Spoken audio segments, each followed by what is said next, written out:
My father had a heart attack. My father had a heart attack in Bombay. He was taken to the hospital and they said, we are going to take him into the operation theatre immediately. And my father called me before that. I said, wait, I'll tell Swami. And I tell Swami, Swami says, it's not heart attack. Tell him to come here. The doctors say, tell him he is advised against travel.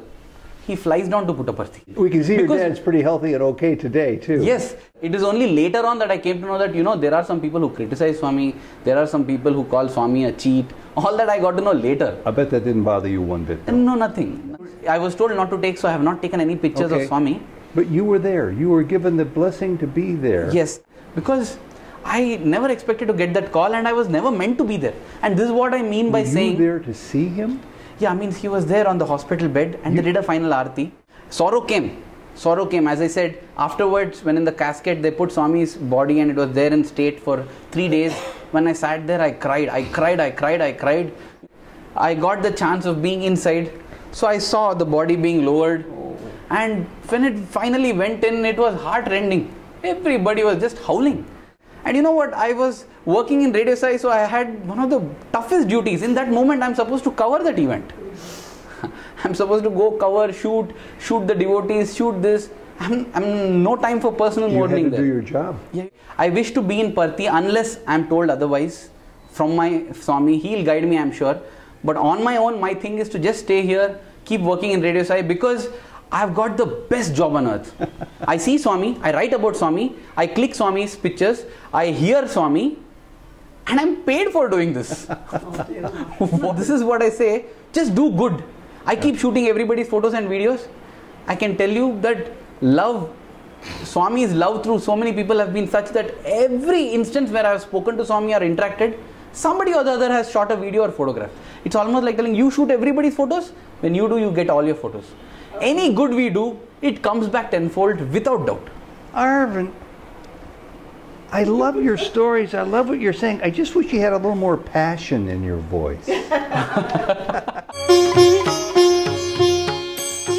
His enthusiasm level is boundless for Baba. On a scale of 1 to 10, Aravind Balasubramanya's energy level is about a 12. After obtaining a master's degree and then a PhD, Aravind turned his career goals from becoming a medical doctor to remaining a chela for Baba, a permanent student who loves to serve, a journalist who lives to share all that he learns. Welcome to Souljourns, and to part 1 of the story of a most colorful employee of Radio Sai. This interview was recorded in Puttaparthi, India in January of 2013. Aravind, Sai Ram. Sai Ram, Ted. What a great joy to be interviewing for the first time, well, the second time, somebody from Radio Sai. I interviewed GV, the big boss, a couple of times, and that was a delight too. How did you get started on this path? I know you're devoted to Baba. You spent, what, 5 or 6 years already at Radio Sai? Yeah, before that I studied here. From 98 I have been here. From 98, okay. Yeah. But I got to know Swami in the 1992 to be exact. My father knew Swami from his childhood. From 1963, I understand, yes. But somehow afterwards, he has kept silent about it, Even though now and then after marriage, my mother would ask him about Swami and, she was inquisitive and curious. But he never revealed it. It so happened that his picture was there at our home, Swami's picture. And so every time I used to see, I used to wonder who this person is. His picture was there even in the shrine. So I used to ask him, Dad, who is this? Who is this person who is there? Because he's the only photograph god. All others are painting gods or idol gods. So he kept telling that, he's a special person, he's a great person. Once he even told me that, he's the person who did my thread ceremony. Among the Hindus, we have a thread ceremony, which is considered as an initiation into the Gayatri mantra. So he told that he did my thread ceremony, and I thought that Swami was some kind of a priest. And so my next question was, what is so special in this priest that you are keeping his photograph? What about the priest who performed your wedding? What about the priest who performed my naming ceremony? Why not their pictures? What's so special about this priest? And what did he say? Yeah, finally I think he got irritated or whatever, and he said, you want to know who this person is? This person is God.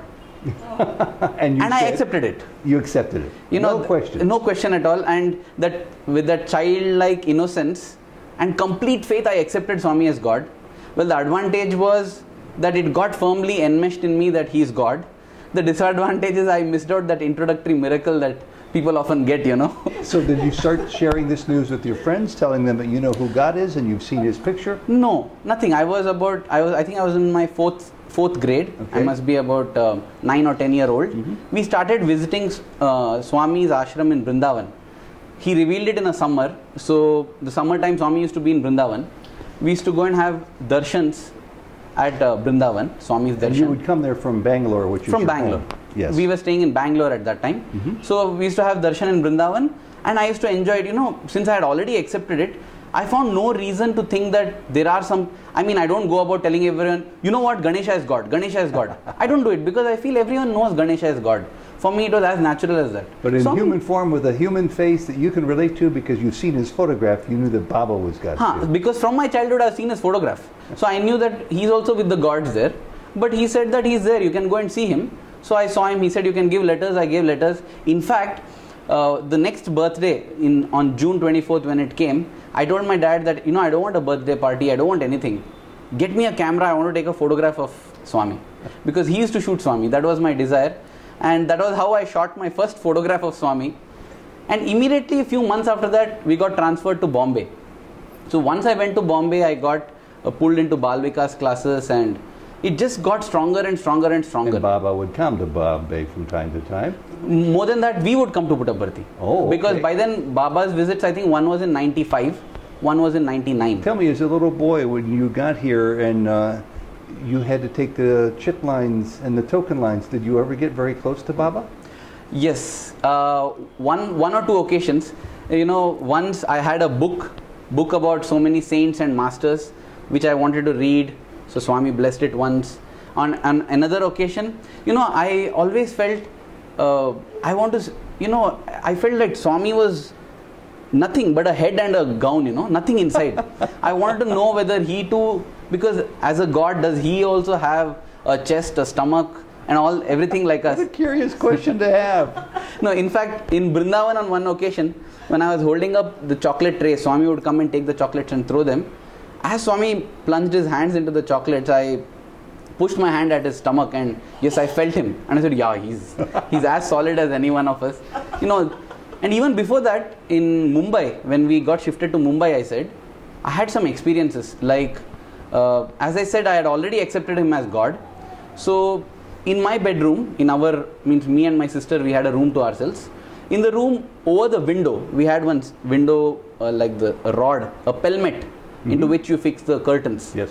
And on top of the pelmet, I had made my own little shrine with Baba's pictures, and there were one or two idols, Lord Shiva and Lord Ganesha. But Baba's picture was the central, and the picture which I had clicked in Brindavan. So it's your own photo, okay. Yeah. So every day what I would do is climb onto a stool, climb onto the table, and then put flowers to Swami's picture. One night I have a strange dream where I see Swami walking with my mother, and as he's walking with my mother, I run up to him. He turns around and he holds my right wrist very firmly. He holds it and then just leaves it and says, go. So I got up next morning and I told my parents the dream. None of us understood what it was. But that morning, as I was putting flowers, you know, to the photograph, without my knowledge, my sister has taken away the stool. And, expecting the stool to be there, I put my foot down and I had a fall. And exactly I fell on my right wrist. And when we went to the doctor said that he has just been saved from a fracture. That was the first time it happened. Baba saved you from that fracture. Definitely. And on another occasion, Swami came and told me in my dream that you don't go to school tomorrow.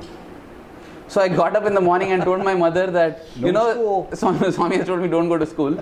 I don't know, maybe she got even a slightly suspicious. I mean, is this fellow trying to... But when I said that really Swami has told me not to go to school, she said it was fine. At that time, my sister was suffering from chicken pox. So she was at home. And when I was staying back, I removed off my school uniforms. I got into my normal dress, casuals, and was at home. By the afternoon, I had fever. And by the evening, I had also, got that chicken pox. Oh my goodness. So had I been in school at that time, it would have been a very tough thing. So one or two things like this. And on another occasion, we used to have a program on the television called the WWF, the World Wrestling Federation. Yeah, well, we have it in America. A lot of fighting, and my mother never wanted me to see it. But when I go to school, everybody is talking this, and I'm also very interested in watching it. So I used to ask her, plead with her. She would be very strict and say no watching. And it would come at around 2:30 in the afternoon. One day at 2:30, my mother is sleeping in the room, and I think, you know what, if I just shut the door, I can watch it. Yeah. I can watch it for some time. So I slowly closed her bedroom door. I went to the television, and I was about to put on the main switch when a big marigold flower from Swami's picture fell onto my hand, and I got scared, you know. I thought, my God, this is spooky.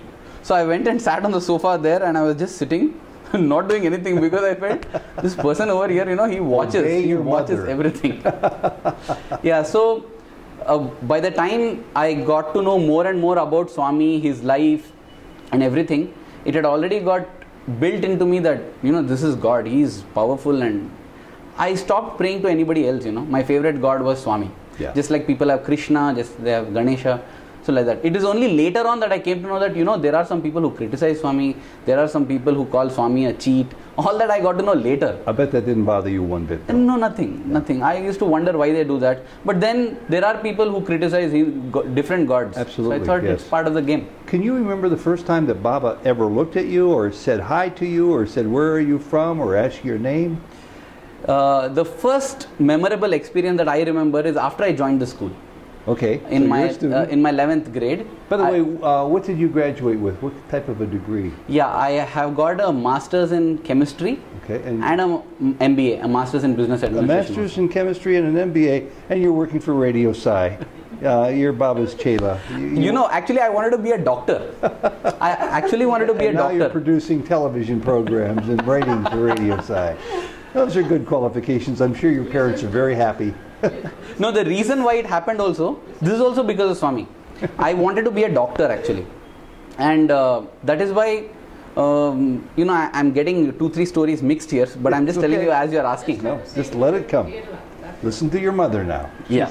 Okay, what she said? So, this was the time when I was studying in Swami school called Sri Satyasai Vidyapeeth, located in Calicut in Kerala. So I did my 7th grade to 10th grade in that school. Yeah. So what had happened was, after my 10th grade, for my 11th grade, 11th standard, I wanted to join the higher secondary school here. But I was in a dilemma. Here you have to choose either a combination of maths, physics and chemistry, or bioscience, physics and chemistry. All tough degrees, yeah. No, these 3 subjects you have to choose. Whereas elsewhere in India, you get all 4. You can study maths, physics, biology and chemistry. Okay. Here you have to decide to give up either mathematics or biosciences, which means if you are planning, you have to plan 2 years in advance whether you want to be an engineer or a doctor. And those are considered as the most happening professions always. Yeah. Any child is born, you ask an Indian mother or father, they tell he's a doctor or he's an engineer. So usually people know that. So it's that important, those 2 areas. Yeah, usually you know, there's a joke which goes where a mother says, you know, the elder one's a doctor and the little one's a engineer. And of course, they're 6 months and 2 years old, right? Exactly. No time to waste. You have to get into the education process. So I had decided to be a doctor, and when I applied, I did not know what subject I should apply for, whether I should apply for the maths because I was good at maths, or whether I should apply for bioscience because I was good at bioscience also. I thought I'll ask Swami. And I got a chance in my 10th grade to give a speech in Swami's presence on Onam, 1997. On what? Onam. Onam is a Kerala festival. Okay. For 3 days they celebrate sometime in the month of September. And how long did you speak in the Divine Presence? It was about 15-20 minutes. Okay, that's a but before that, I had got a chance to speak during my 8th grade also. I had to deliver a speech here in Hindi. I had written down the whole speech. In the darshan lines, I got up and said, Swami, I am speaking on Onam, and I showed him the speech. He took the speech and walked away. So my mother asked, what will you do? I said, I have got it all here. So I wrote it down again. But what happened actually on the Onam day was, one of the chief guests who was supposed to come and deliver the talk, I think this was 95, he came late. He came so late, so the speakers were cancelled and I lost my chance to speak. Oh. And you know, when I went back to the school there, it's actually a kind of a cruel world, if I can say so, because you know, all the students in the school itself, because it was not directly at Puttaparthi, we had 50% of the students who believed in Baba and 50 who didn't believe. They were there because of the good quality of education. So they would say, you speak of yourself as a big Baba devotee. See, Baba didn't care for you. Baba doesn't care for you. But that was a toughening experience for you. That was, in the end, a good experience for you. Now when I look back, I feel it's fantastic. But when you're going through, you don't think it's a toughening experience. You just want to get out of it. So fast forward to the second speech. So then I got the chance to give the second speech. And when I came to the podium actually to speak, I had been, so many had told me, you ask Swami for admission in 11th standard.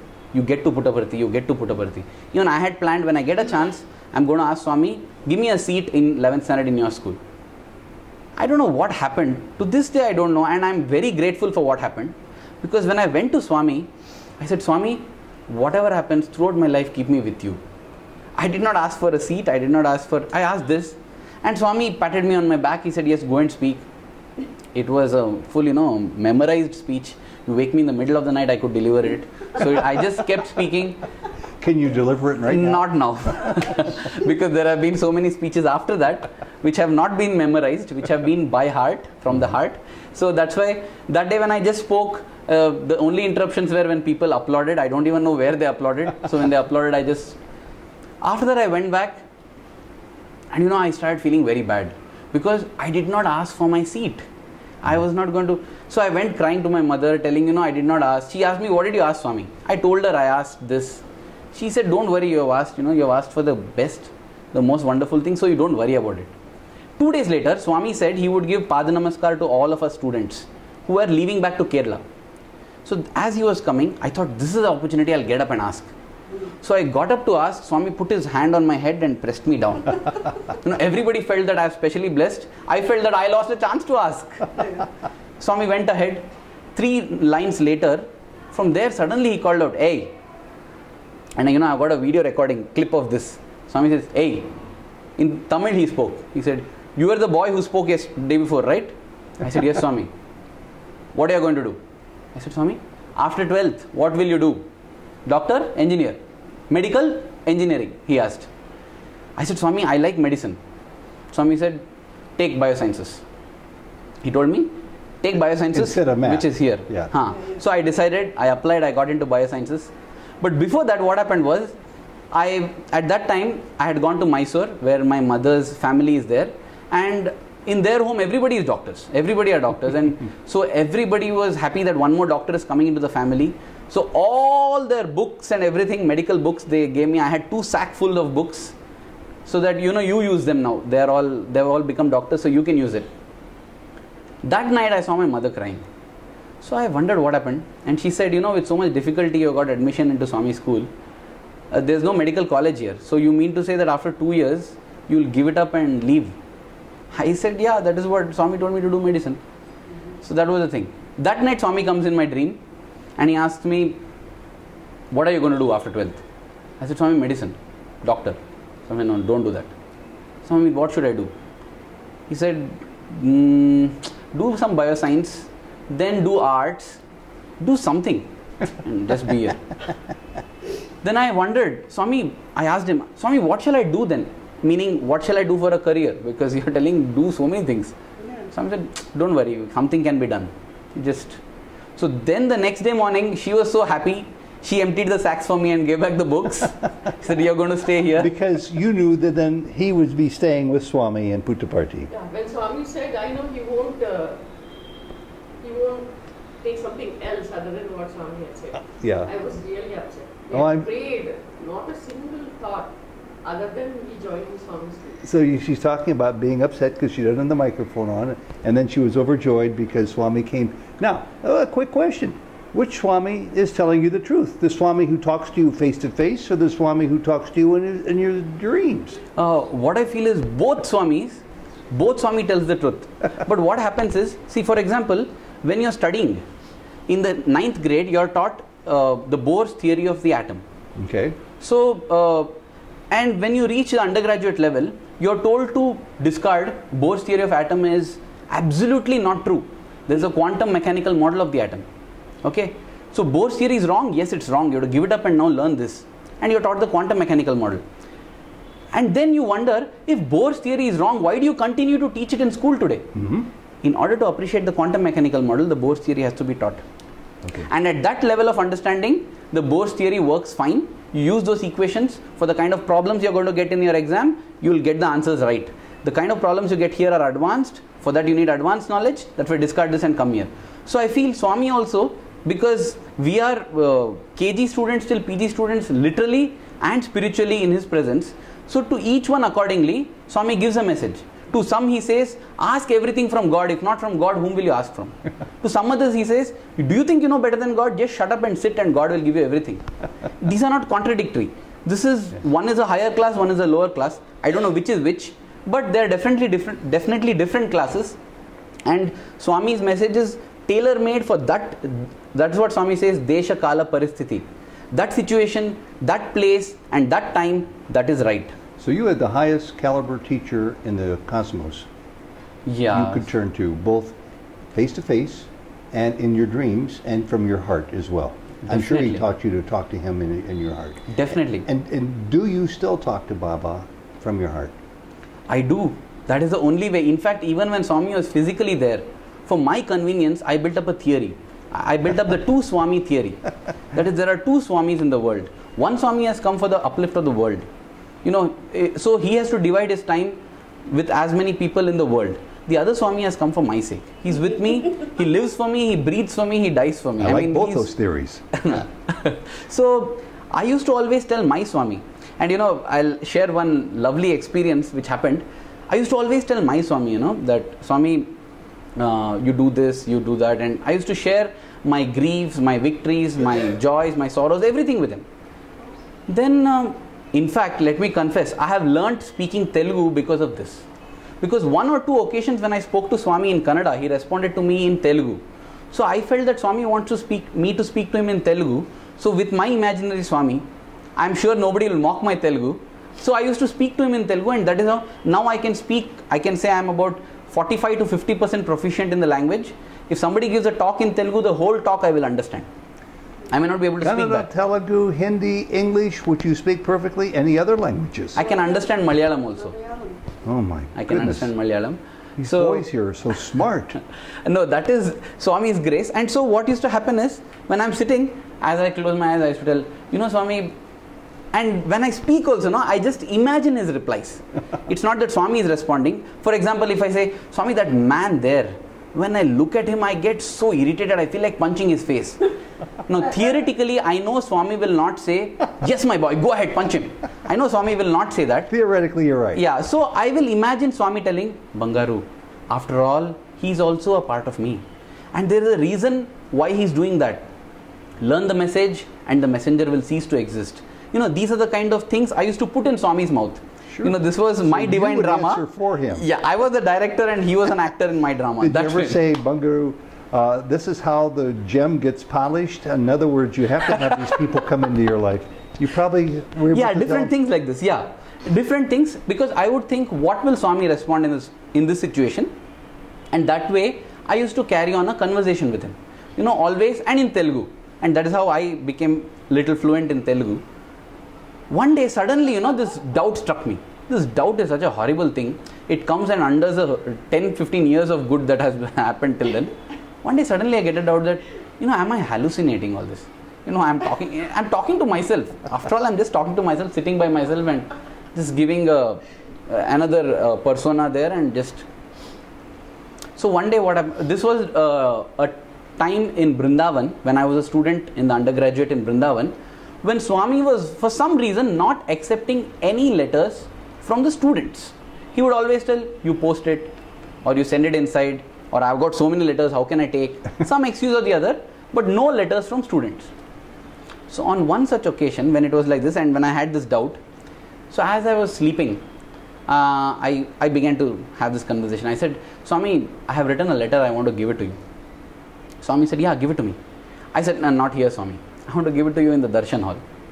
Swami said, what is the difference? Whether you give it to me here or there, it is the same. All this is my own imagination. I'm telling Swami, you feel it is the same, but if it is the same, then pick it there, Swami. And Swami says, no, you see, the problem is, I'm not taking from any of the boys. And if I take only from you, then the boys will feel jealous. And if they feel jealous, jealousy is not good for you. At the same time, it's not good for them also. So why do you want me to do this? I say, I don't know, Swami. This is a problem. But for some, I'll tell you, okay, Swami, you want to know why? Because I want to make sure that you are real and you are not a hallucination over here. Swami says, oh, you, till now I've been listening and responding, you feel I'm a hallucination. Can't you feel me? Can't you see my hands? This is what Swami is telling. So then I tell Swami, Swami, see, your problem is that if boys see you taking only my letter, they will feel jealous. That's what you say, right? So I'll sit in one corner which is secluded and cut off. They won't you see. somehow come there and somehow take my letter without them seeing it. So nobody feels jealous. I'm also happy. You're also happy. Everything is fine. What did he say? What did you have Swami say to that? Swami said, chustamu. Means we'll see. I said, Swami, no seeing. You promise me. Bangaru, it's time. Go to bed now. We'll see tomorrow. I won't go to bed till you promise me. Okay, I promise you. Now go to bed. I went to bed happily. And next day morning, usually when we have lines and we go to the darshan hall, everybody rushes for the front places. And here was this crazy boy, because of his hallucinatory imagination talk with Swami, rushing to one corner, which is actually like a leftover. If nobody goes, somebody goes and sits there. I rushed to the corner to sit there. And I sat there and the darshan music began. Swami was completing his rounds. And suddenly Swami starts walking. And when he comes, my heart is starting to beat louder and louder. Swami is coming, Swami is coming. And he comes right near me. And I took out my letter and my heart is almost in my mouth and Swami just passes by, just passed to the next person, and I swallowed back and I thought, oh my God, what was I thinking? Whole thing I even believed it. I even thought it would happen. But then Swami stood just next to me and he's talking to one of the, there was a VIP I think or some devotee there, and he's speaking to him for quite some time. So because Swami is speaking for so much time, what happens if Swami is just by your side, everybody becomes like this, They're sitting this way and watching him speak. So I'm also seeing him, but then I'm feeling sad. So my eyes slowly droop from his face to his shoulders to his back. And he has tied his hands behind his back. And with his fingers, Swami is showing like this. He's going on, moving his fingers. Then I'm thinking, is he by chance asking for my letter? So I look at the boys by my side. Both of them are lost looking at Swami. So I just insert the letter like that. And Swami takes it and takes off his hand front. That's so now and nobody has seen it. And I'm jumping in my seat. like this, I'm so happy. And Swami passes by. This is the next day after you told him. Yes, before in the going to night bed. I have told him. Next day morning darshan. And when he goes, I'm like that. And the boys by my side are wondering what happened. I'm not supposed to tell them, because if I tell them, they'll get jealous. Well, you wrote the script. So, that day, from that day, I have decided that though for my convenience there are two Swamis, they're actually the same. Yeah. The Swami and whatever we visualize, we materialize actually. Aravind, did you ask Swami's permission, since you talk to him all the time, to do this interview? Now what has happened is, I saw, physically I used to see people coming to Swami and asking every small thing, Yeah. Swami, my daughter, this first food we have to feed, what should we feed? Should we feed rice or this? And I used to feel, there are people with so many problems waiting out there. Don't come with such trivial issues, no? If Swami is giving you a chance, it's like the mouth gets the chance to eat. Because the mouth is going to give sustenance to the whole body. The hand doesn't feel jealous of the mouth because the mouth is feeding the hand. Yeah. In the same way, I used to feel there are some people to whom Swami speaks and the entire humanity is nourished through them. So such people should be wise and ask Swami questions which 2000 years from now will be helpful. What should be the name of your daughter, your son, all that is okay once in a while, but don't. So from that day I said, Swami, you have given me intelligence, you have given me my, you are sitting as my conscience in my heart and guiding me. So from now on, Swami, only things which I am not able to decide and which bother me so much, I shall come up to you. Everything else, Swami, I'll do as per my conscience. If I am wrong, you stop me. So instead of, Swami, every time I am right, you have to give me a go ahead. Swami, I'll keep doing, don't worry. Whenever I am wrong, give me a red sign. So I pray to Swami for a red rather than a green, because I feel most of the times I am in the green. So in that way, you want him to stop you if you're supposed to stop. Yeah. Yes. So and that has happened. that has happened, you know. The place I'm supposed to go, I don't go, something cancels there. I immediately in my heart, I get to know. Just like when you were going to watch the wrestling program on TV. Exactly, exactly. So I feel instead of seeking permission from Swami for everything, Swami, as per the conscience, I do. If I am wrong, you stop me. And plus, this speaking, I had, you know, once Swami, he indicated to me that the more you share what you get, the more will be the joy from that. And that is why after Swami took Mahasamadhi, I decided I have this habit from 1998, from my 11th grade when I joined here. I somehow had a feeling just that, you know, these apostles of Jesus, I don't know if they noted down every day what used to happen, but if they noted down how wonderful it would be. And I felt that that is the grandeur here. So every day I would write down. Every day I would write down in my diary, and I've got 10 diaries filled. So the day Swami took Mahasamadhi, I said, Swami, every day whatever is in my diary, I'm going to write. I'm going to write and write and write and publish. I'm going to share it with the whole world. Because you have said that it'll, you know, it'll multiply when you share more. And I have seen that happening so much. In fact, during one of these writings, you know, somebody, somewhere I had written about 40-50 articles by then. As of now, I have written about 150 articles. My goodness. So I had written about 40 or 50. At that time, you know, I got to know that some people are saying that, you know, this fellow he's publicizing himself, he's writing all this, he's trying to, you know, make a show of himself. It hurt me. I'm very sensitive to feedback, both positive and negative. A little positive and I'll go to the moon, a little negative, I'll go underworld. You're like everybody else. Okay, then you're normal.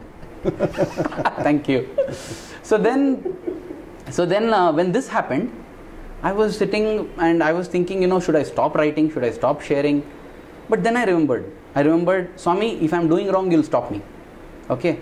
So this is a time when I want some kind of a signal. I feel I'm not doing wrong, so I'm going to go ahead. And then I thought about writing about an experience in which Swami signed a photograph for me after playing with me, you know, for 9 months almost. It was that's an entire experience in itself. I wanted to write that down in 2 parts.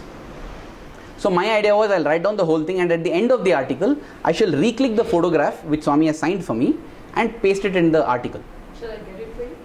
Yeah. Yes. Carefully get that picture. Can you believe it? The day I start writing the article, that day, from that photograph, Vibhuti pours out. And that Vibhuti is stuck in such a way that I cannot put that photograph in the article without the Vibhuti. So I put it along with that, and I felt this is Swami saying that you are sharing your experience with God, no problem, you go ahead. You don't need, you don't need any other sign than that. After that, I have not looked back. And he's teaching you see, this is the photograph. To be less bothered or upset by criticism, because criticism is all throughout this world. I'm coming in real close now, and this is the one, and just repeat again the significance of this to you. This is just have to be proof positive that Swami is with you always. Correct. This is the only photograph that Swami has signed for me, and he signed it for me after 9 months of playing hide and seek and cat and mouse game, and during which I learned many lessons. But the significance of this photograph was recently when I was in doubt whether I should continue writing and sharing Swami's experiences, and I decided to write exactly this story about this photograph, and I prayed to Swami for a sign. By the time I had completed the article, I had not even completed the article, I had just begun the article, and my wife Pooja came and told me that on this photograph Vibhuti had come. It had come and collected down, but there is still some trace of it, you can see. And here you can even see during the Dasara, from this photograph, kumkum had poured out. Kumkum had poured out too. Yeah, and kumkum of different hues and colors have come out, you know.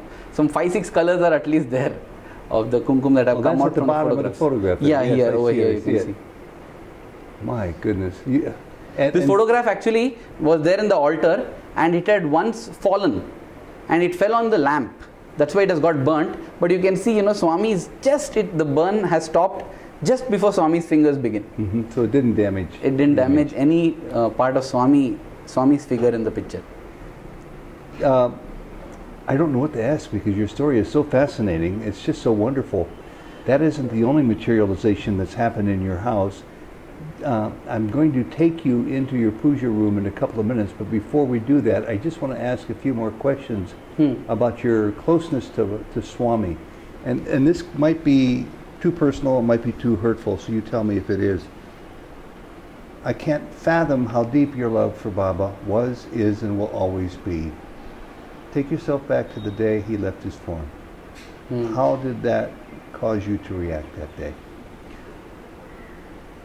The first thing was I broke down in gratitude because... You broke down in gratitude. What a great phrase. No, I broke down in gratitude because I had prayed, you know. I had always been in search of someone special who will be only for me. And through an experience in 2008, December 2008, that is the latest article about which I wrote, Swami had told me that he is my best friend. So I always used to pray to Swami that, Swami, I assumed that he is going at 96. So I said, Swami, at 96 when you leave, I will be 40.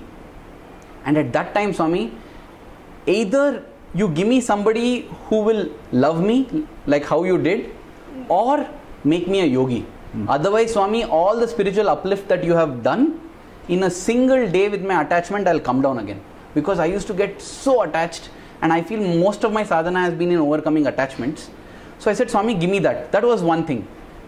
And the second desire I had is, Swami, Shirdi Baba, when in his lifetime, he touched hundreds of devotees. But when he left, Swami, when he left, there were only 9 around him. I said, Swami, I don't know how, but I want to enjoy every moment of your physical sojourn on earth. So when you leave, Swami, I want to be by your side. That was the time, you know, when Swami actually brought me to puja. And that's another long, fantastic story. And she has been in Swami's school from first standard. And she has had experience of talking to Swami in the classroom, interacting with him, asking him doubts and crying and complaining to Swami and everything, you know.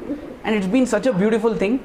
And before his Mahasamadhi, I was planning to go to Bombay, you know, because Swami had blessed, Swami had seen her photograph, and Swami had said everything he had taken interest, but when it came to the marriage, he said, you do the planning for the marriage.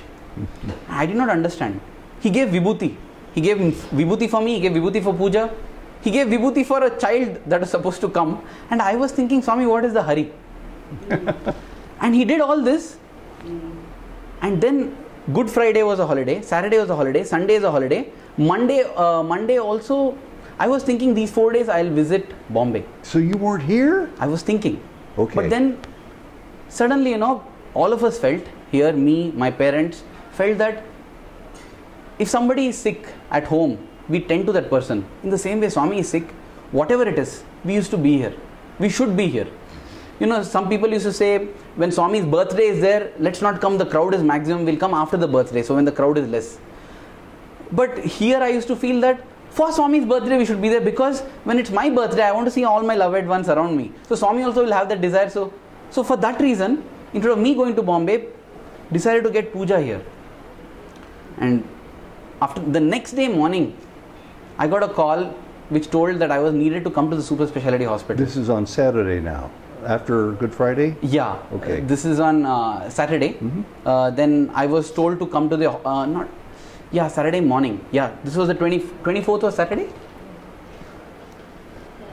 24th. On the 24th morning, that was the morning when it happened. And they called you to the super specialty hospital? Because they said that, you know, there are some big prominent government people, the chief minister and all coming, so a picture has to be taken.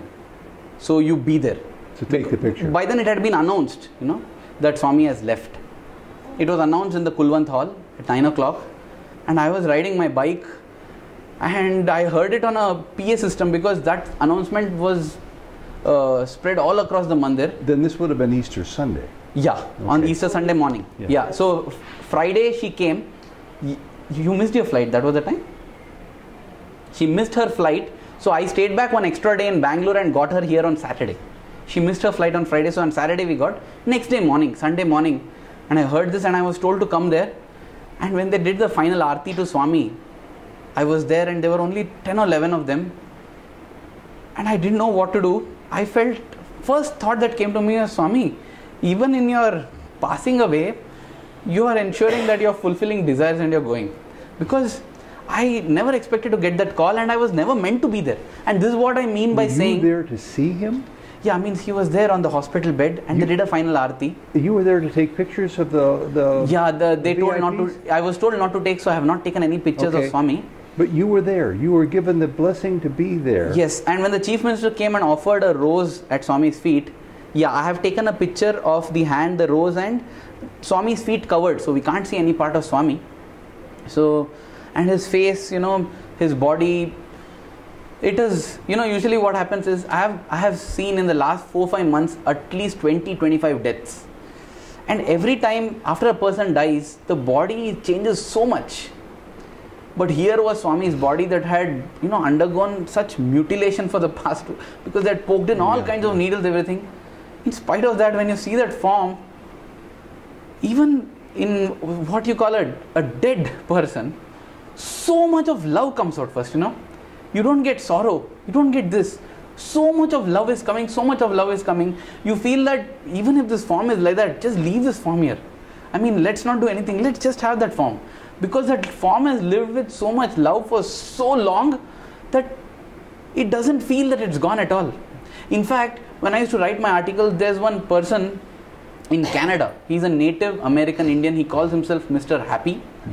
He calls himself Mr. Happy. He's a young guy, 33-year-old.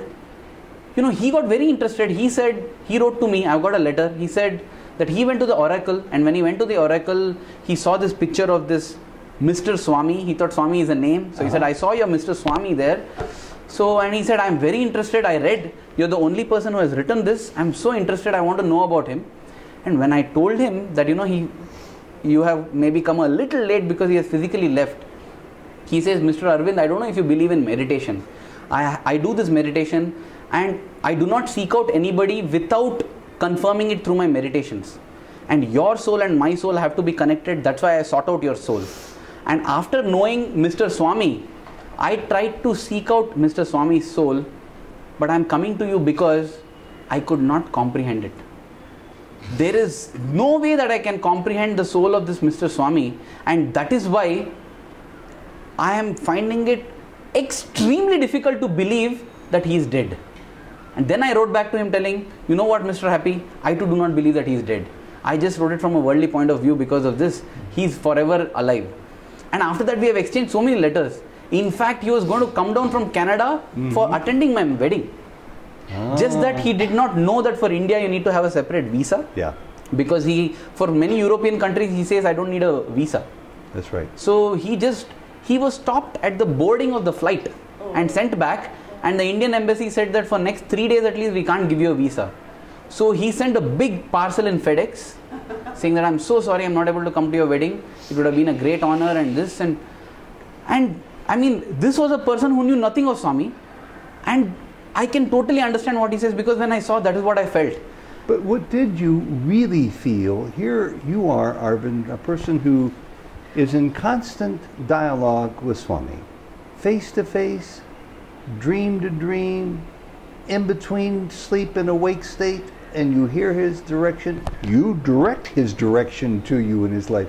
Standing there with just a handful of people over his lifeless but beautiful body, as you describe it. Can you recall the emotional surge? Or I don't know, for some reason I broke down when they finally lowered the body into the I had cried at home, but when I first saw the body, as I said, I did not. I just stood like this, just watching him, and my heart, even now as I think of that moment, it just was welling up with gratitude, because I was feeling always giving Swami at least, you know, I mean, how much? And you know, there's also a couplet by Kabir Das. He says, Kabira jab paida hue, jag hase tum roye, ऐसी करनी कर चलो कि जग तुम हंसे जग रोए, which means when you were born you were crying and the whole world was smiling. Live your life in such a manner that when you leave, you are smiling and the whole world is crying. And I felt this was what Swami had done. I mean, Swami did not. Yeah. I just wanted to say, many people are filled with sadness and grief at a moment such as this, with anybody's death, let alone Swami's. But it's so interesting to me that you were filled with gratitude. Exactly. sorrow came. Sorrow came. As I said, afterwards, when in the casket, they put Swami's body and it was there in state for 3 days. When I sat there, I cried. I cried. I cried. You know, I cried out. I hugged whomever we could get. We would tell, you know, this form, we're not going to see it again. We're not going to see it again. Oh God, it's gone. And even when they lowered it, they put the curtains, right? I got the chance of being inside. So I saw the body being lowered. And when it finally went in, it was heart-rending. Everybody was just howling. And then they poured vibhuti, sacks and sacks and sacks and sacks of vibhuti, till the last, you know, his hand was on his, so his fingers were the last seen. After they also got covered, and then after, on top of that, two more feet of vibhuti. 2 more feet of vibhuti. That pit is about 5 to 6 feet deep. So, and after that, the chief, you know, VIPs and others who came, they were also given vibhuti to pour.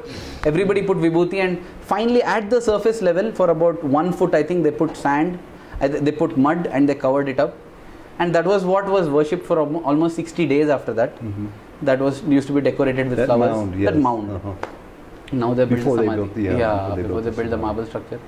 And that was when, you know, that was when I came back, I decided that, you know, the grief was there. As I said, it was intermittent. Every 1 hour I would break down and cry, simply cry without reason. And when you feel exhausted of crying, then get back. And you know what, I was working in Radio Sai, so I had one of the toughest duties. In that moment, I'm supposed to cover that event. I'm supposed to go cover, shoot the devotees, shoot this. I'm no time for personal mourning there. You had to do your job. Yeah, you can postpone it for some other time. That was the kind of thing. You had to do your job. Exactly. Because one thing, you're mourning there, and the next minute you have knocks on your door. The press guy is coming and, sir, Sachin Tendulkar had come. So this person had come. We want that photo. We want this photo. We want this. Mm-hmm. You know, they are, you know, it felt like they were like some vultures and crows coming to, you know, they don't care. They were not caring about any privacy, decency. For them, it was another newsworthy event. That's all. Aravind, I ask this question sometimes, not too often of people, but I ask it of you. Why you? You're a young boy still. You came to Swami in a typical way and in a very clever way. You should be a philosopher more than you should be a doctor or a scientist or the head of Radio Sai one day, because your insights are so instructive and so valuable. But you were granted these precious moments at the very end, not just at the Mahasamadhi, but at the hospital, in his room. Why you? And this isn't coming from any point where you were to be held up to be the object of jealousy by anybody else. Nothing like that whatsoever. Has Baba let you know why you were involved in your heart? Again, as I said, this is not what, in the sense, I have not received it physically from Swami. But in my heart, now, it's always, you know, the beautiful thing is, even in some dreams, sometimes Swami has told me something about the future.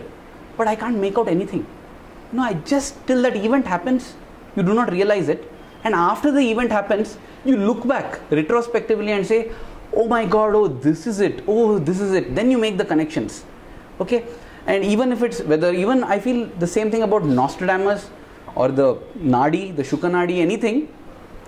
They always tell what has happened, and they tell what may happen, which you do not understand much about. When it actually happens, you look back. So I felt even once or twice when Swami told to me about the future, it was only so that when that point comes, you can look back in awe and realize that the Lord you're dealing with is beyond all the 3 points in time. All the 3 times, you know, yes. Past, present, future. I just felt that it is like, you know, in the army also, somebody who sticks to strict discipline gets promoted faster. I felt that, for one thing I can cross my heart and tell, never for a moment I thought Swami is a man. I mean, I always felt Swami is God. I never even felt that some of the time he's God, some other time he's man.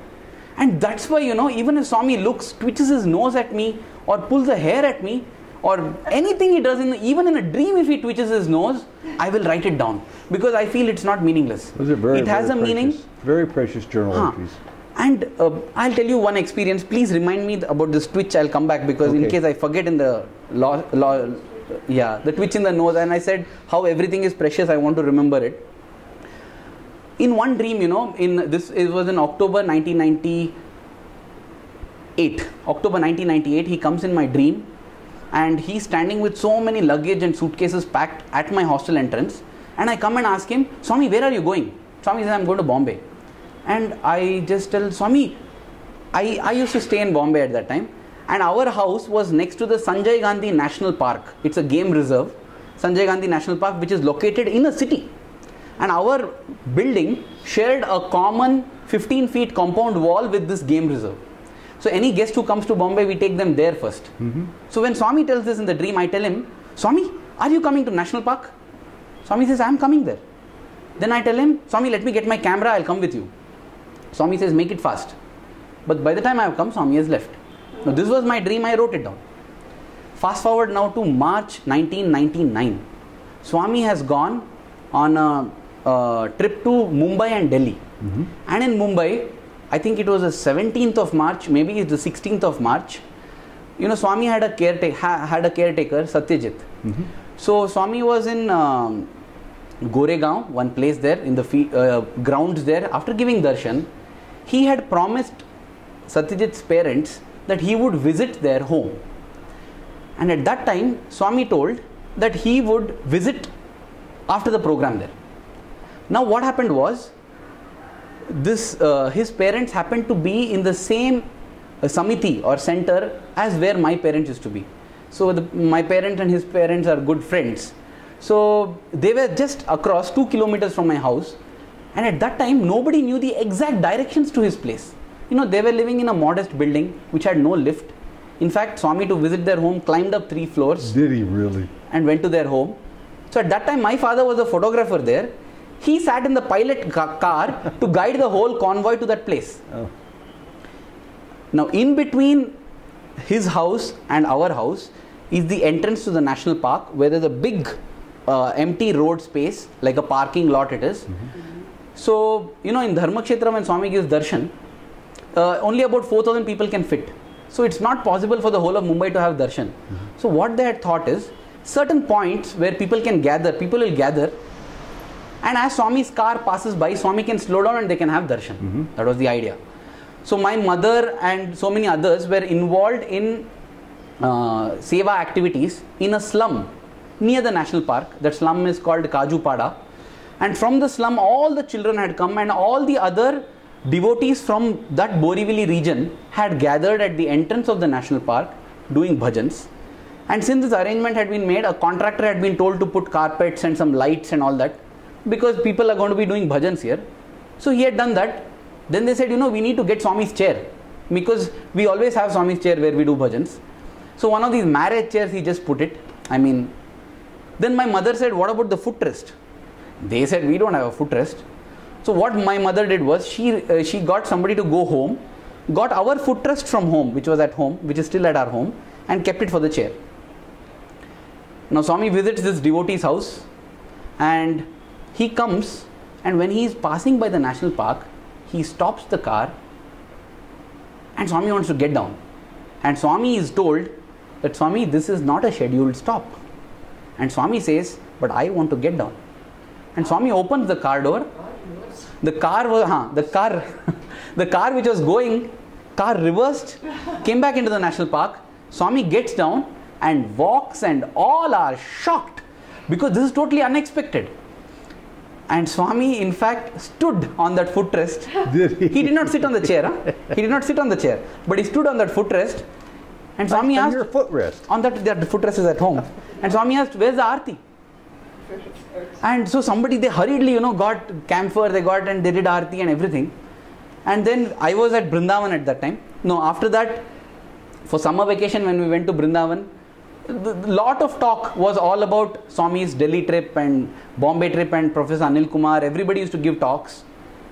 What had happened was, when I had gone home in the vacation, after that, Swami left for Kodaikanal and I went home for vacation. I had taken my diary home. I left my diary at home, came back to join my undergraduate in Brindavan. One day, my parents have gone through my diary and they say, Aravind, Swami had said he'll come to National Park, why didn't you tell us? And I am having no recollection. Then I read my diary and then I realize, oh yes. And then I felt, my God, had I not recorded that dream, we would have lost one fantastic experience forever. Yeah, yeah. And I felt grateful, and it reinforced in me that every word that Swami says, even in a dream, is important. Note it down, note it down, note it down. Of course. I've not done a perfect job of it, but I've done my best. Yeah. I've compiled and compiled. And when you asked, why do you think Swami gave? I feel it is not that Swami has given me. Swami has given everyone. Those who have treasured it are able to bring it out. Those who are mistreasuring it, it's lost now, because memory is a very temporary thing. Swami always said that more important than the chance that is given is the value you give to the chance. There have been some devotees. The value that you give to the chance. Yeah, because the pining that you have for the chance. There have been devotees, they have received a single smile from Swami, and that's it. They remember that, and they are in a kind of ethereal bliss.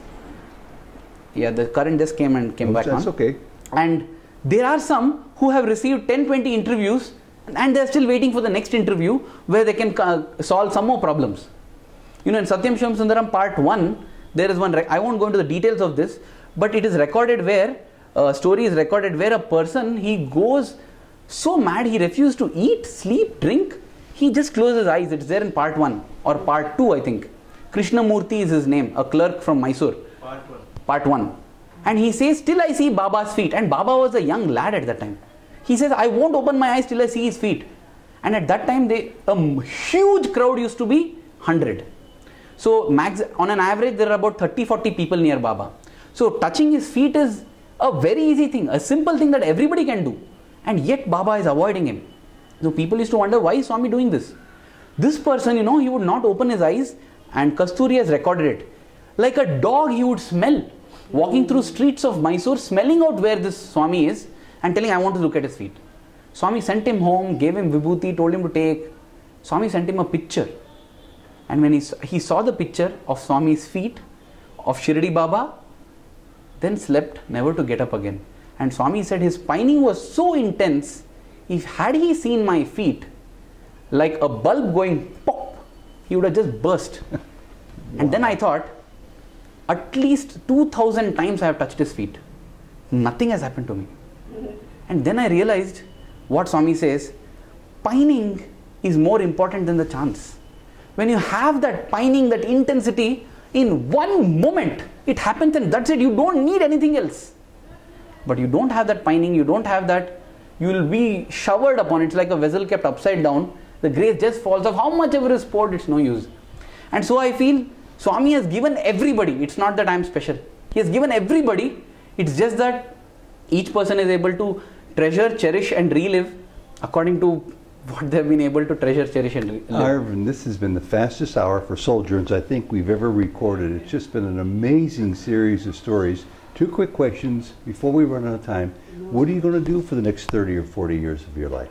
My dream is, whenever people introduce me as he did this, he studied this, and last 5 years he's been working for Radio Sai, I tell them to add that he wishes to retire as an employee of Radio Sai. I wish to be in Parthi unless I am told otherwise from my Swami. He'll guide me, I'm sure.